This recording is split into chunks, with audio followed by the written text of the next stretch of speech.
नमस्कार, news capital express में आपका स्वागत है। मैं हूं आपकी सतंकिता। चलिए बढ़ते हैं खबर की ओर। आजाद समाज पार्टी एवं भीम आर्मी द्वारा ग्वालियर हाईकोर्ट परिसर में संविधान निर्माता डॉक्टर भीमराव अम्बेडकर की प्रतिमा स्थापना को लेकर संकल्प यात्रा के दूसरे चरण की घोषणा की गई है। पार्टी के राष्ट्रीय कोर कमेटी सदस्य एवं डीपीएसएस के संस्थापक दामोदर यादव मंडल ने भोपाल में आयोजित पत्रकार वार्ता में बताया कि 15 मार्च को 1 लाख कार्यकर्ताओं के साथ ग्वालियर पहुंचकर प्रतिमा स्थापना का संकल्प लिया जाएगा। दामोदर यादव मंडल ने कहा कि ग्वालियर हाईकोर्ट परिसर में बाबा साहेब की प्रतिमा स्थापना उनके लिए प्रतीक मात्र नहीं बल्कि अधिकार और सम्मान का प्रश्न है। उन्होंने आरोप लगाया कि सरकार एवं उसके संरक्षित कुछ मनुवादी तत्व इस स्थापना का विरोध कर रहे हैं, जिससे यह मुद्दा वर्ग संघर्ष की स्थिति में पहुंच गया है। उन्होंने स्पष्ट किया कि सामाजिक समरसता और समानता के प्रतीक बाबा साहेब की प्रतिमा हर हाल में स्थापित की जाएगी। आज से संकल्प यात्रा यहाँ से शुरू हो रही है। वो यात्रा उस दिग्विजय सिंह के क्षेत्र में भी जा रही है जिनका बेटा कह रहा था कि यूजीसी का नियम गलत बना है। यूजीसी का विरोध ओबीसी का विरोध है। दिग्विजय सिंह के बेटे के क्षेत्र में जा रहे हैं हम बड़ी रैली करके और वहां बताएंगे कि यूजीसी का विरोध करने वालों की अगली बार जमानतें जब्त कराना है। और यही यात्रा वो धीरेन्द्र शास्त्री के ठिकाने पे भी जा रही है जहाँ पर्चियां निकाल के इस देश के लोगों को मूर्ख बनाने का काम करता है। दोनों जगह बड़ी रैलियां करके उनकी पोल खोलने का काम करेंगे। वितरण करके करेंगे क्या रुद्राक्ष वो कहते हैं कि रुद्राक्ष पहन लो, बेलपत्र चढ़ा दो तो पास हो जाओगे बिना पढ़े। शिक्षा से लोगों को दूर करना चाहते हैं। धीरेन्द्र शास्त्री कहते हैं 4th स्टेज कैंसर ठीक कर देते हैं। कुछ दिन बाद आप देखोगे नरोत्तम भी ऐसी कोई भविष्यवाणियां करने का काम करेंगे। इनकी राजनीति जब बंद हो जाती है तो ये धर्म का धंधा करने लगते हैं। ये धर्म के धंधेबाज हैं। इन सबको सबक सिखाएंगे, इनको जेल भेजने का काम जो मामला है उसको सरकार के संरक्षण में कुछ मनुवादी लोगों ने विवादित करके वर्ग संघर्ष की स्थिति पैदा की है। हम आजाद समाज पार्टी के सभी साथी, भीम आर्मी के सभी साथी और दलित पिछड़ा समाज संगठन सहित हमारे ये राय सिंह बहुत साहब बैठे हैं और सब साथी जो ग्वालियर के हैं, सबकी ये मनसा है कि हर हाल में बाबा साहब की स्टेच्यू लगे। इसलिए हम लोगों ने संकल्प लिया। नागपुर दीक्षा भूमि गए थे, बाबा साहब की दीक्षा भूमि, वहां से संकल्प लेके आए हैं कि या तो मोहन यादव की सरकार 14 मार्च के पहले खुद स्टेच्यू लगवा दे, नहीं तो आज जो संकल्प यात्रा का दूसरा चरण यहां से शुरू हो रहा है भोपाल से, ये 15 तारीख को 15 मार्च को ग्वालियर पहुंचेगा लाखों की संख्या में। और लाखों की संख्या में अम्बेडकरवादी वहां पहुंच के स्वयं बाबा साहब की स्टेच्यू लगाने का काम करेंगे। इस उद्देश्य के साथ संकल्प यात्रा निकाली जा रही है। और ये जो संकल्प यात्रा है ये निश्चित रूप से ये संदेश भी देगी कि यूजीसी एक्ट का जो परिवर्तन हुआ है उन नियमों को हमें हर हाल में लागू करवाना है। यही संकल्प यात्रा ये संदेश भी देगी कि धीरेन्द्र शास्त्री जैसे पाखंडी आडंबरियों की दुकानें बंद कराना है। और हम इस संकल्प यात्रा के माध्यम से यूजीसी का विरोध करने वाले दिग्विजय सिंह के बेटे जयवर्धन की विधानसभा में भी जा रहे हैं बड़ी रैली करने। और इसी संकल्प यात्रा के माध्यम से छतरपुर में धीरेन्द्र शास्त्री के यहाँ भी जा रहे हैं बड़ी रैली करने, आडंबर के खिलाफ, पाखंड के खिलाफ, और जो हमारे हक अधिकार खा रहा है, जो संविधान को खत्म करने की कोशिश कर रहा है, उसके खिलाफ हमारी लड़ाई है। और ये संकल्प यात्रा के माध्यम से अब जीतने का काम करेंगे। Thank you. विश्व गुरु भारत अभियान के महासंकल्प 125 करोड़ श्री हनुमान चालीसा महापाठ के संकल्प के साथ अभियान के संस्थापक अनिल ठाकुर का विवाह महोत्सव भव्य रूप से संपन्न हुआ। कार्यक्रम का आयोजन परिवारजनों के नेतृत्व में किया गया, जिसमें उनके छोटे भाई राजेश ठाकुर, अरविंद ठाकुर एवं माता पिता की प्रमुख भूमिका रही। आयोजन में देश भर से आए संतों, धर्माचार्यों और श्रद्धालुओं की ऐतिहासिक उपस्थिति देखने को मिली। अभियान के प्रथम चरण की शुरुआत 2 जनवरी 2026 को सीहोर जिले के ग्राम सांग गुठरागढ़ सेगरा दागी में 1.25 लाख श्री हनुमान चालीसा महापाठ के साथ हुई थी, जिसमें देश भर के पूजनीय संतों एवं धर्माचार्यों का सानिध्य प्राप्त हुआ। द्वितीय चरण के अंतर्गत अनिल ठाकुर ने अपने ससुराल ग्राम मानला खेड़ी काला पीपल जिला शाजापुर में आयोजित कार्यक्रम के दौरान समस्त धर्म प्रेमियों को तृतीय चरण हेतु अयोध्या आने का आमंत्रण दिया। 125 करोड़ हनुमान चालीसा पाठ का संकल्प युवाओं को संस्कृति से जोड़ने का आह्वान। अनिल ठाकुर ने अपने उद्बोधन में कहा कि भारत को पुनः विश्व गुरु बनाने के लिए पूरे देश में 125 करोड़ श्री हनुमान चालीसा का महापाठ कराया जाएगा और युवाओं को भारतीय संस्कृति, सभ्यता और धर्म ग्रंथों से जोड़ा जाएगा। उन्होंने कहा कि जब तक हम अपनी वास्तविक जड़ों और पूर्वजों के इतिहास से नहीं जुड़ेंगे तब तक भारत विश्व गुरु नहीं बन सकता। इसी क्रम में उन्होंने काला पीपल क्षेत्र में राजा भोज की प्रतिमा स्थापित कराने का संकल्प भी व्यक्त किया। देखा जाए तो जिन पर स्वयं भगवान हनुमान जी की कृपा है, और देखा जाए तो एक मतलब कि देश जिस तरह भगत सिंह और चंद्रशेखर के में जो विचार थे वो स्वामी विवेकानंद विचार लेके चलते हैं, भगत सिंह के विचार लेके चलते हैं, चंद्रशेखर आज़ाद के विचार लेके चलते हैं। देश के महापुरुषों के विचार उनके अंदर है, वो किसी पार्टी को लेके नहीं चलते। भगत सिंह माने उन्हें?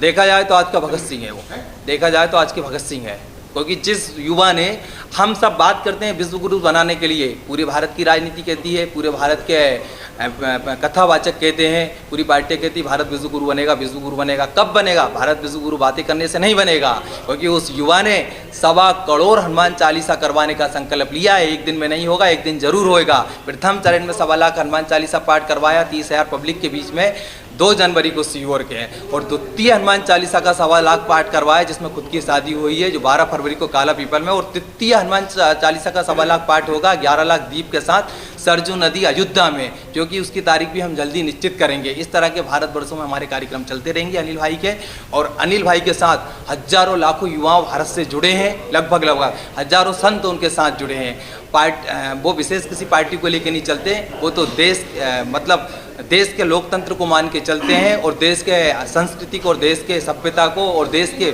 हमारे सनातन धर्म को आगे बढ़ाने के लिए और भारत को विश्व गुरु बनाने के लिए काम कर रहे हैं।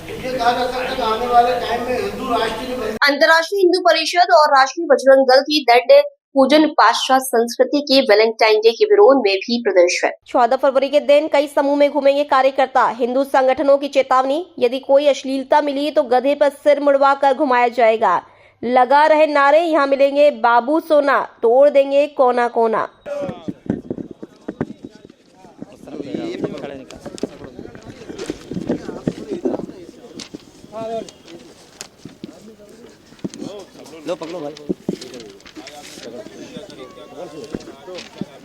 राष्ट्रीय बजरंग दल प्रांत मंत्री राकेश प्रजापति, मध्य भारत प्रांत, आज भोपाल में वैलेंटाइन डे का विरोध करते हुए, पाश्चात्य संस्कृति का विरोध करते हुए यहाँ मंदिर प्रांगण में दंड पूजा किया गया। जिस प्रकार से लव जिहाद 14 फरवरी से ही बढ़ता चला आ रहा है, और भोपाल की सड़कों पे पाश्चात्य संस्कृति के नाम से धार्मिक स्थलों पर, सार्वजनिक स्थलों पे वैलेंटाइन डे के नाम से अश्लीलता किसी भी प्रकार से बर्दाश्त नहीं की जाएगी। यदि किसी सार्वजनिक स्थल पे अश्लीलता करते हुए कोई पाया गया तो उसका सिर मुंडा करके गधे पे उसका जुलूस निकालने का काम राष्ट्रीय बजरंग दल और राष्ट्रीय बजरंग दल का कार्यकर्ता करेगा। जय जय श्री राम। मंत्री संपत्ति उइके ने कहा, मंत्री होने के नाते हम प्रधानमंत्री के नेतृत्व में काम कर रहे हैं। मध्य प्रदेश में 29,000 सिंगल विलेज योजनाएं स्वीकृत हुई हैं। इसके साथ ही 147 समूह जल प्रदाय योजनाएं भी स्वीकृत की गई हैं। समूह जल प्रदाय योजनाओं को मार्च अप्रैल तक 100% पूरा करने का लक्ष्य है। पूरा होने के बाद इन्हें सरकार के माध्यम से पंचायतों को सौंपा जाएगा। नई नीति के तहत सिंगल विलेज योजनाओं को भी पूर्ण कर पंचायतों को हैंडओवर किया जाएगा। संचालन और मेंटेनेंस की जिम्मेदारी पंचायत और ऑपरेटर के माध्यम से तय होगी, ताकि जनता को शुद्ध पेयजल मिल सके। मंडला जिले में भौगोलिक स्थिति चुनौतीपूर्ण है। हेलन परियोजना के तहत सियोरा निवास और बीजा डांडी क्षेत्र के 182 गांवों को पानी दिया जाएगा। पथरीले क्षेत्रों के 172 गांव चिन्हित किए गए हैं, जहां वाटर लेवल 1000 फीट पर नहीं मिलता। खैरी और थमर परियोजना को जोड़कर जल संकट दूर किया जाएगा। मुख्यमंत्री के मार्गदर्शन में सर्वे कर प्राथमिकता के आधार पर योजनाएं लागू की जा रही हैं। पेयजल योजनाओं की नियमित मॉनिटरिंग की जा रही है और जहां भी लापरवाही पाई जाएगी वहां सख्त कार्रवाई होगी। उन्होंने कहा कि वर्ष 2020 से यह योजना संचालित हो रही है। भारतीय जनता पार्टी ने एक साधारण बहन को पीएचई विभाग में काम करने का अवसर दिया, इसलिए मेरी जिम्मेदारी और भी बढ़ जाती है, खासकर क्योंकि मैं प्रदेश के अंतिम छोर के क्षेत्र से आती हूँ। सबसे पहले तो मैं आप लोगों को बताना चाहूंगी कि चूंकि हमारे ये भारतीय जनता पार्टी की मंदिर है, और इस मंदिर में जिस तरीके से सेल सहयोग के माध्यम से हम सब लोग सरकार के सेवक होने के नाते हम लोग एक सरकार के मंत्री यहाँ पे बैठते हैं, और हमारे संगठन के एक पदाधिकारी को प्रतिदिन बैठने का ये सौभाग्य मिलता है, जिसके चलते एक पीएचई मंत्री होने के नाते आज मेरा रोस्टर था और मैं यहाँ पे उपस्थित थी। आपने जैसे कहा कि अभी बजट आने वाली है और उस पर क्या होने वाली है, आपने सही क्वेश्चन किया। जिस तरह से पीएचई मंत्री होने के नाते हमारे पूरे देश के यशस्वी प्रधानमंत्री जी के नेतृत्व में मध्य प्रदेश में 29,000 हमारे सिंगल विलेज स्कीम स्वीकृत हुए थे, और 147 योजनाएं हमारे समूह प्रदाय योजना स्वीकृत हुए थे, जिसमें समूह प्रदाय योजना हम लोगों को 2027-28 में 100% पूरा करने का लक्ष्य है। और जो हमारा सिंगल विलेज स्कीम थी, वो स्कीम हमारे मार्च के एंड अप्रैल तक हमको 100% 2026 तक पूरा करके और हम लोग सरकार को सौंपेंगे और हमारी पंचायतों को सौंपेंगे। जैसे कि अभी नई नीति बनने वाली है, जिस पे अभी बजट पे आपने जैसा कहा कि नई नीति के तहत पे हम लोगों ने जो हमारे सिंगल विलेज जितने स्कीम थे, वो स्कीम में 100% काम करके और उनको हम पंचायत को सौंपेंगे। बात उठती थी कि संचालन, संधारण और मेंटेनेंस कौन करेगा, इसका संचालन कौन करेगा। तो अब एक नीति हमारी सरकार लाने वाली है, जिसपे हमारी जितने भी सिंगल विलेज स्कीम है, अब वो सभी स्कीम हम पंचायत को हैंड ओवर करेंगे और पंचायत के माध्यम से ऑपरेटर उसको ऑपरेट करेगा और जनता जनार्दन को शुद्ध पेयजल, जैसे कि देश के यशस्वी प्रधानमंत्री जी ने जो योजना बनाई थी और हमारे मध्य प्रदेश के यशस्वी मुख्यमंत्री जी के मार्गदर्शन पे हम लोग वो योजना को अच्छे से सुचारू रूप से चलाएंगे। जो 147 योजना के माध्यम से जहाँ पे ऐसा लगता है कि ग्रामीण क्षेत्र में जहाँ पे कोई गांव छूट गए हैं, तो उन सभी गांव को हम लोगों ने सामूहिक नल जल प्रदाय योजना में जोड़ करके और बजट में नई प्रावधान लाएंगे। जैसे कि यदि मैं कहूँ कि मैं मंडला जिले से आती हूँ, तो मंडला जिले में भी हमारे चूंकि भौगोलिक दृष्टि से बहुत बड़ा जिला है और वहाँ पे 3 ही योजना चल रहे हैं और वो भी अभी रनिंग में है। जैसे कि हलोन परियोजना है, हलोन परियोजना के माध्यम से हम लोगों ने 432 गांव को पानी देने वाले हैं, जो हमारे रनिंग में है। और हमारे नारायणगंज योजना है, तो वो नारायणगंज में 152 गांव को हम लोग पानी देने वाले हैं। चीता खुदरी है, जिसमें जबलपुर के सिझोरा जिले को और मंडला जिले के नेवास क्षेत्र और बीजाडाड़ी क्षेत्र के लोगों को हम 182 गांव को पानी देने वाले हैं। जो हमारे पठार क्षेत्र हैं, जहां पे वाटर लेवल 1000 फीट में भी पानी नहीं आ रहा है, ऐसे गांव को चिन्हित करके हम लोगों ने 172 गांव ऐसे चिन्हित किए हैं, जो पठार क्षेत्र का हलोन जो थावर परियोजना से हम लोग सिंचाई के लिए और हमारे जनता जनार्दन को शुद्ध पानी के लिए हम लोगों ने ऐसा प्रावधान किए हैं और जिसका हम लोग डीपीआर बनाए हैं। उस डीपीआर के तहत पे हम लोगों ने अभी बजट में उसको हम लोग शामिल किया है और निश्चित ही माननीय मुख्यमंत्री जी के मार्गदर्शन पे, चाहे वो खैरी परियोजना हो या थावर परियोजना है, इन दोनों परियोजना को जोड़ करके, चूंकि भौगोलिक परिस्थिति से उबड़ खाबड़ क्षेत्र है जहाँ पे पानी की काफी किल्लत होती है, तो हमारी पूरी कोशिश है, हमारे विभाग के अधिकारियों की, हमारी और हमारी सरकार की, कि वहाँ तक हम लोग प्राथमिकता रखते हुए उन लोगों को पानी देंगे। और ऐसे अन्य क्षेत्र में भी पूरे मध्य प्रदेश के अंदर हम लोगों ने अलग अलग क्षेत्र का ऐसे सर्वे करके, यदि मैं कहूँ कि 2 दिन पहले मैं छिंदवाड़ा गई थी, तो छिंदवाड़ा में भी हम लोगों ने वहाँ के ऐसे 5 योजनाएं हैं जिसको डीपीआर बनाने के लिए तैयार किए हैं और अभी इस बजट में हम लोग जोड़ेंगे।